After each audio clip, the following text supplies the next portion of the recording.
Ito na naman yung mga kaibigan natin, mga kabukid. Ang dami nilang huli ngayon. Sa palagay ko. Oy, magaan! Wala ngayon. Wala pa. Mukhang wala nga at parang totoo yung... Oh? Konti nga lang mga kabukid, pero mga dalag at saka hitong native. Ah, pwede na. Ito yung huli nila mga kabukid, yung mga masipag nating mga isda dito sa may, sa may Candaba. Ito yung mga veterano, palagay ko talagang wala na lang mahuli. Wala na kasing tubig yung bukirin eh. Sa bukirin lang po nila inuhuli yan mga kabukid. Araw-araw pa naman, di matatapos. Oo. Eto, ay madami kayo ngayon. Palagay ko pre, ano? Magaan, ano? Magaan. Yung mga veterans na ano? Magaan, alam mo kaya? Tasali ko si kuya. Eto. Wala tang wala ang gatang ngayon. Ano po? Tambra. Oo nga po eh, yung... Kapala ng maderan. Sa susunod pa kuya, ito si pare meron siya eh, na isa lang nabigay ko. Nagkulang, sa susunod. Oo. Mga dalag po ang huli nila mga kapatid. Ito yung mga veterano natin dito sa Candaba. Yung mga masipag nating nangingisda.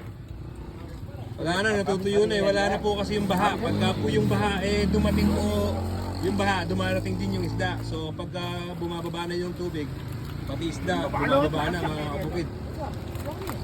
Ito. Ay kahapon mas marami yung kahapon pre ano. Wala tayo. Ay mga parak ay Wala yung pinuntahan namin eh. ha? Pinuntahan namin Wala yung area na napuntahan nyo? Wala. Mali yung mali yung. Mali Yung destination. mali yung yung binigay na waste ano. Tuya, ito yung bite. Ito yung ating bante. Ito swerte yan lang talaga mga kabukid yung mga panghuli ng isda, mga dalag.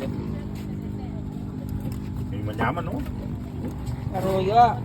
Yan yung masarap. Ayo. Ilan? Dos media. Ito po, may papakita po ako sa inyo yung arroyo. Tsaka yung tilapia, magkaiba yon. May tilangan. Oh, ito. Although tilapia din po to, pero tignan nyo po, iba po yung itsura niya. Sa tilapia nating ito, sa tilapia nating native. Pero native din to, no? Ang tawag po nila dito mga kabukid, arroyo. Tilapia din, pero arroyo siya. Ito yung talagang tilapia ang original natin dito sa atin, no? Nandito tayo sa piyesta ni Kuya Edwin. Dito sa may San Agustin, Candaba, Pampanga, mga kabukid.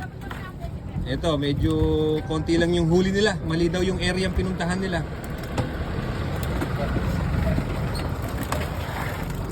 Ay! Mga dalag pa lang siya, pre.